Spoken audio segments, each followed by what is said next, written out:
Olá pessoal, tudo bem com vocês? Sejam bem-vindos a mais uma aula de Geografia e hoje nós vamos dar continuidade ao nosso assunto, certo? Eu sou Jaqueline Carvalho, sou professora de Geografia. Bom, meninos, então, aula nível 1 da EJA. Hoje a gente vai falar de água e hidrografia. Na verdade, a gente já está comentando sobre essa questão de água, já tem algumas aulas, né? Primeiro nós falamos da questão dos oceanos, na aula passada a gente falou da questão dos mares, e hoje nós vamos continuar nesse assunto. Na verdade, ainda é um assunto que a gente vai ficar um pouquinho nele, porque ele é bem extenso. Nós vamos falar de água e hidrografia. Na verdade, nós vamos começar nessa aula e já falo para vocês ficarem aí atentos às nossas próximas aulas, porque elas vão ser continuidade desse assunto. Então, é bom vocês ficarem bem de olho para vocês não perderem o assunto completo, tá? Então, vamos lá. Antes da gente dar início no conteúdo específico de hoje, eu vou dar uma revisada, tá? No que a gente falou na última aula. Então, quem não estava aí, vamos aprender, e quem já estava, vamos dar uma revisada nesse conteúdo. Bom, gente, a gente falou na outra aula sobre os mares, e eu falei para vocês que existem 3 tipos de mar, né? Os mares fechados, que são aqueles que se encontram isolados dentro dos continentes, aquela ideia que eu tinha até falado, é como se fosse uma lagoa profunda de água salgada, são os mares fechados, que são abastecidos pelos rios e pelas águas das chuvas. Depois a gente tinha comentado sobre os mares abertos, que são aqueles mares costeiros, que estão nas margens dos continentes, que estão em contato com os grandes oceanos. Inclusive, o nosso mar aqui no Brasil, ele é o mar aberto. Eu ainda falava na aula, quando a gente vai na praia aqui no Brasil, que a gente põe lá, né, os nossos pezinhos na água, nós estamos, então, no mar aberto. Por quê? Porque ele vai se comunicar com o oceano, nesse caso, com o Oceano Atlântico. Depois, interiores. São mares que se comunicam com os oceanos através de canais. Então, são mares que parecem ser fechados, mas que eles têm uma pequena abertura, tá? E se comunicam com o oceano. Então, são aqueles mares que a gente tem a ilusão que ele é fechado, mas ele já teve ali um processo erosivo, um processo de descontinuidade, e ele já tem uma pequena ligação com o oceano. E eu ainda dizia, esses mares são muito importantes porque eles são ótimos para essa questão de comércio, né? Porque fica mais fácil esse trânsito de passagem de navios, de exportação de mercadorias, ainda mais hoje que a gente está numa questão econômica, né? Que é tão importante usar os nossos oceanos como fluxos de comércio, como verdadeiras rotas, né? Comerciais. Certo, meninos e minhas meninas? Então é isso. Bom, vamos para frente. Agora, nós vamos entrar na nossa matéria de hoje mesmo, no nosso conteúdo de hoje mesmo, que é falar especificamente sobre a água, tá? E aqui a gente vai ter o ciclo, né, da água, certo? Antes da gente entrar propriamente no nosso assunto. Então, vamos lembrar como é que é esse ciclo da água? Então, a gente tem o seguinte processo, a evaporação, certo? Essa água, ela vai condensar, essa água evaporada dos nossos rios, lagos, né? Ela vai condensar, certo? E formar aí as nossas nuvens. Em determinado momento, a gente vai ter a precipitação, que pode ser líquida ou em forma de neve, naqueles locais onde a gente tem temperaturas muito baixas. E essa água, quando ela chega aqui no solo, gente, ela vai cair nos nossos rios e lagos, ou ela vai infiltrar no solo, tá? Então, olha só a dinâmica, tá vendo? Olha, a água evapora, condensa, cai em forma de precipitação, pode ser a chuva ou pode ser neve, ela vai chegar no solo ou ela vai chegar nos mares e nos rios, e quando ela chega no solo, ela vai infiltrar no solo. Isso é muito importante, porque é essa água que vai infiltrar no solo, que vai formar os aquíferos, que vai formar os lençóis freáticos, que futuramente nós vamos extrair essa água, então que vai dar origem a novos rios, tá? Por isso que é tão importante essa ideia da infiltração da água. Olha aqui, olha, tá vendo? Ela cai aqui, ó, a setinha mesmo tá mostrando aqui na figura pra gente. Ela entra aqui, né, nesse solo, ela vai infiltrar, né, e vai para os oceanos, ou então a gente vai captá-la, ou então ela vai dar origem a outros rios, certo? Então é por isso que a gente tem que pensar antes de sair colocando todos os lugares com superfícies impermeáveis, como asfaltos, como revestimentos que não são permeáveis, o problema é que a gente também está causando para a natureza a longo prazo. Porque quando a gente faz lá na nossa casa uma área permeável, uma área de jardim, um local onde a gente tem uma grama, ou que seja ali a sua horta, que você tem uma exposição ali do solo, isso é ótimo para a natureza, porque a água que está sendo depositada ali no seu jardim, ela vai infiltrar e ela vai acabar chegando em algum lençol freático, certo? Em algum aquífero. E aí, ponto positivo para a natureza, né, gente? Bom, então vamos começar a falar dos rios. São cursos naturais de água doce que correm sobre a superfície terrestre. A maior parte dos rios se originam de lençóis freáticos, águas das chuvas ou derretimentos de geleiras. Então, vamos voltar aqui. Rio é de água doce, né? E olha só, a maior parte deles vão se originar de lençóis freáticos, que é a água que está no subterrâneo. Essa água que está no subterrâneo, gente, nos lençóis freáticos, ela tem alguns pontos que ela está muito perto da superfície, porque é variável, né? Tem local que essa água está muito profunda, tem local que essa água está muito perto da superfície. Nesses pontos que essa água está muito perto da superfície, ela pode, a gente chama de afloramento, ela pode aflorar, ela vai sair ali na superfície. E quando ela sai na superfície, ela vai se tornar um rio. Inicialmente um rio pequenininho, né? Um riacho. Mas depois ela vai correr, né? Vai se conectar com outros rios e vai aumentar esse volume. Mas inicialmente a gente tem ali, né? Aquela nascente. Quem já teve a oportunidade de ver uma nascente, aquela aguinha que está aparecendo ali, gente, aquela pequena porção de água que aparece nas nascentes, elas estão vindo provenientes de um lençol freático, de uma água subterrânea, tá? Ela também, obviamente, vai ser abastecida pelas águas das chuvas e pelo derretimento das geleiras. Aqui no Brasil, a gente não tem muito essa realidade, né? Mas a gente tem o Rio Amazonas, por exemplo, ele é abastecido pela água das geleiras da Cordilheira dos Andes, certo? Mas em locais mais frios, em locais mais frios na Europa, ou até no norte da América do Sul, na América do Norte, a gente vai ter rios que também são abastecidos, principalmente no verão, com o derretimento das geleiras, da neve que está no topo das montanhas. E aqui eu trouxe 2 exemplos dos 2 maiores rios do mundo pra gente, né? No primeiro exemplo eu tenho o Rio Amazonas. O Rio Amazonas, gente, ele não nasce no Brasil, ele nasce no Peru, na Cordilheira dos Andes, e ele entra no Brasil e vai se juntar, se conectar com o Rio Negro para formar o Rio Amazonas. Até então ele vai se chamar Rio Solimões quando ele entra no Brasil e ainda não encontrou com o Rio Negro. E essa imagem ela é interessante, né? Porque aqui eu tenho as águas escuras do Rio Negro e aqui eu tenho as águas mais claras, aquela água com tom mais de terra, né? Solo, que são as águas do Rio Solimões. E aí os dois vão andar assim, lado a lado, ainda um trecho. Depois eles acabam se misturando, depois essas águas acabam se misturando, tá? Elas demoram um tempo, porque aqui a gente tem temperatura diferente em cada um desses rios, a gente tem sedimentos diferentes, densidades diferentes em cada um desses rios. Depois eles se misturam, tá? E aqui a gente tem o Rio Nilo. O Rio Nilo é o segundo maior rio do mundo. Ele já foi o primeiro, tá? Antes, no passado, a gente tinha o Rio Nilo na África como o maior rio do mundo, mas depois os pesquisadores acabaram encontrando, né, umas nascentes mais ao norte, na Cordilheira dos Andes, no Peru, do Amazonas, e ele se tornou o rio mais extenso do mundo. Mas o Rio Amazonas, a gente vê que ele é um rio mais caudaloso, ele é um rio com maior volume de água, um rio mais profundo, porque ele corre numa região em que a gente tem muita chuva. Já o Nilo é outra perspectiva. A gente vai ver que ele é um rio mais estreito. Nessa imagem a gente consegue ver isso. Mas olha só, gente, estão vendo que em volta é tudo deserto? Né? Não sei se vocês estão conseguindo captar bem aí, ver direitinho essa imagem, mas olha só, aqui em torno, olha, é areia, é o deserto do Saara. Então, esse rio, ele vai ter uma menor quantidade de chuva, ele vai ser menos caudaloso e por isso ele é um rio mais estreito, um rio menos profundo, por causa da região árida que ele ultrapassa.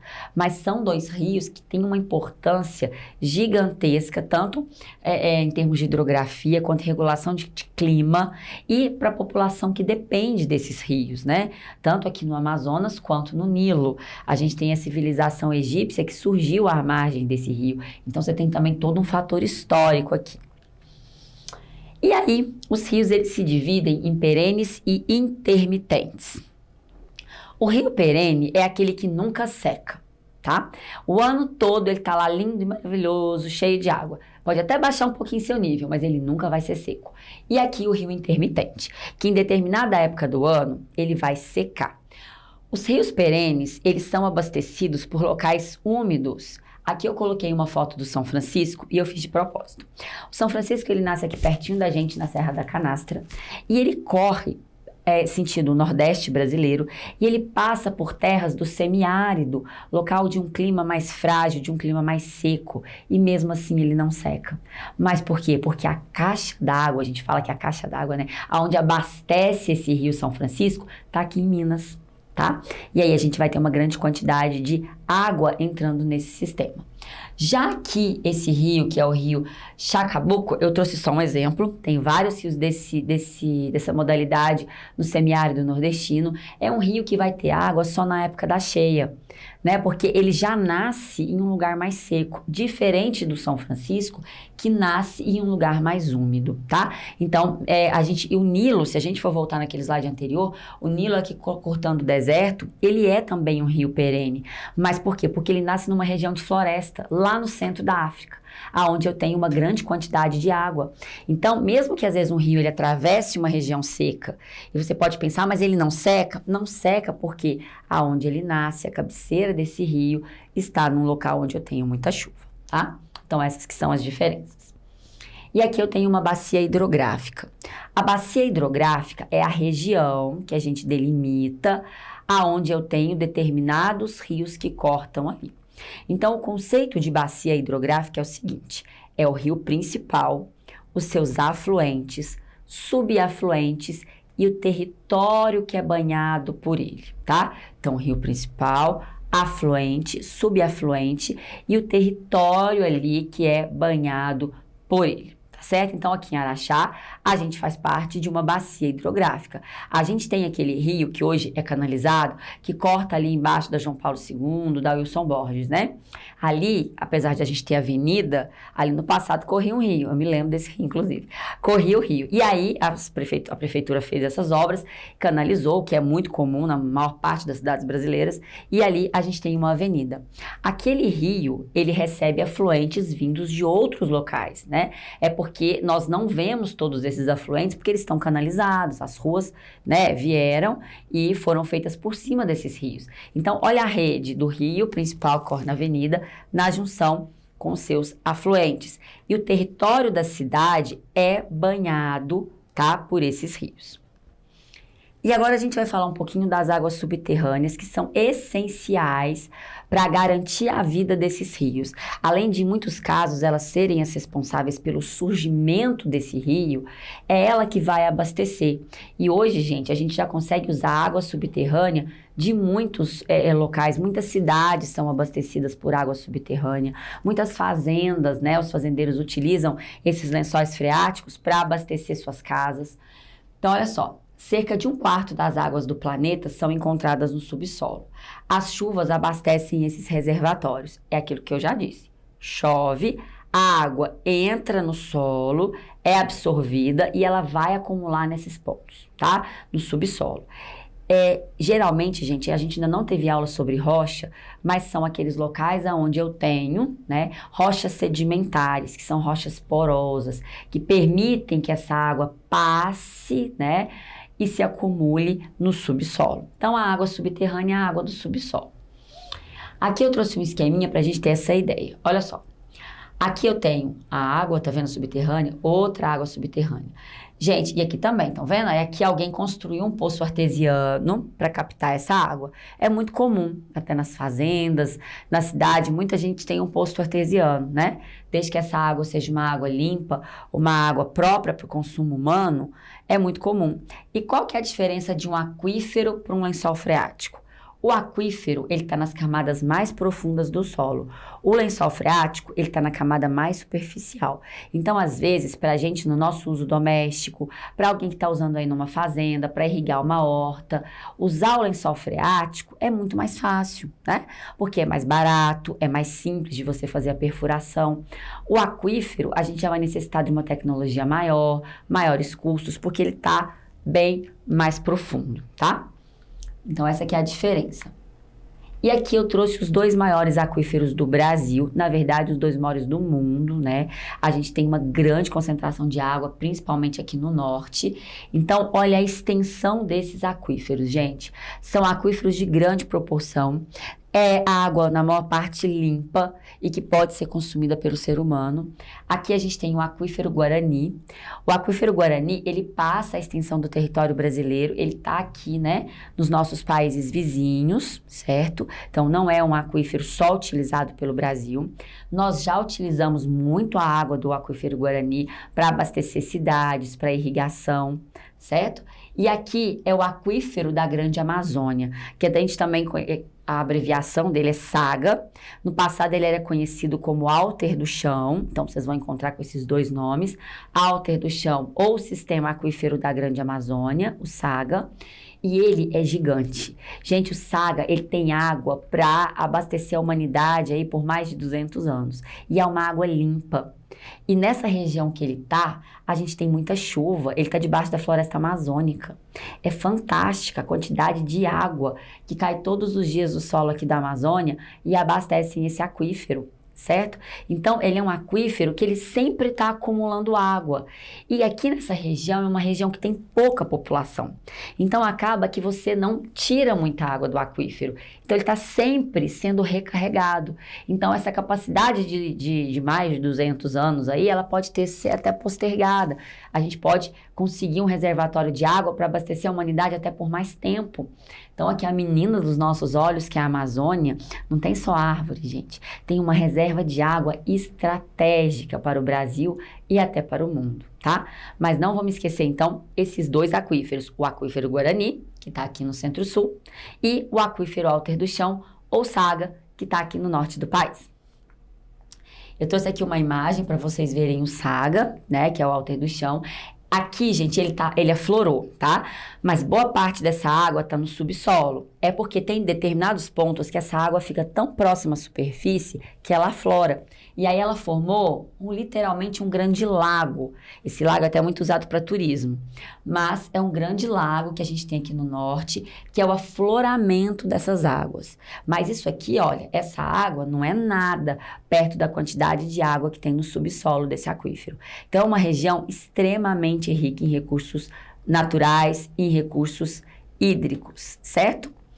Bom, e aqui eu trouxe agora uma imagenzinha para vocês verem um vídeo, para vocês poderem conhecer um pouquinho mais sobre o SAGA, sobre o Sistema Aquífero da Grande Amazônia, tá? Então fica aí de exemplo para vocês conhecerem um pouquinho dessa beleza natural do Brasil.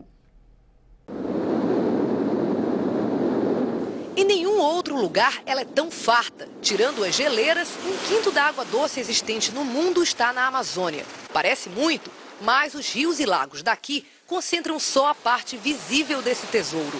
Debaixo da terra existem lagos gigantes de água potável, chamados aquíferos. Até agora, o maior do planeta era o Guarani, que se espalha pelo Brasil, Paraguai, Argentina e Uruguai. Mas um grupo de pesquisadores acaba de revelar que o aquífero Alter do Chão, que se estende pelo Amazonas, Pará e Amapá, é quase 2 vezes maior. Isso representa um volume de água de 86 mil quilômetros cúbicos. Se a gente comparar com o aquífero Guarani, por exemplo, ele tem em torno de 45 mil quilômetros cúbicos. A maior parte do aquífero Guarani, no sul do Brasil, está debaixo de rocha. Já o aquífero na Amazônia tem terreno arenoso. Quando a chuva cai, penetra com facilidade no solo. A areia faz uma espécie de filtro natural. A água do reservatório subterrâneo chega então limpa, boa para beber. Perfurar o chão de areia é fácil e barato. O poço nem precisa de estação de tratamento químico. Na casa de Márcia, a água sai direto para a torneira. Pode beber, bem limpinha, 10 mil poços particulares e 130 da rede pública já usam o aquífero para abastecer 40% da população de Manaus. Mas a maior parte da cidade ainda depende da água dos rios. Você pode abastecer todas as cidades dentro do esquema da Amazônia com Alter do Chão sem nenhum problema. Deixar de usar essas águas todas superficiais que estão todas contaminadas, você pode substituir tudo isso pela água subterrânea. Agora os pesquisadores querem a ajuda da Agência Nacional de Águas e do Banco Mundial para concluir o estudo. Num planeta ameaçado pelo aquecimento, o aquífero Alter do Chão é uma reserva estratégica. Daria para abastecer toda a população do mundo 300 ou 400 anos. Bom, meninos, espero que vocês tenham entendido um pouquinho dessa questão da água, né? Da água subterrânea, dos nossos rios. Aí no final deixei esse videozinho para ilustrar, né, a questão do aquífero, para vocês poderem ter essa dimensão da quantidade de água que a gente tem no nosso subsolo brasileiro, né? Que é extremamente rico. Então, pessoal, muito obrigada pela presença, pela audiência de vocês. Bons estudos. Um beijo enorme e aguardo vocês na nossa próxima aula. Tchauzinho!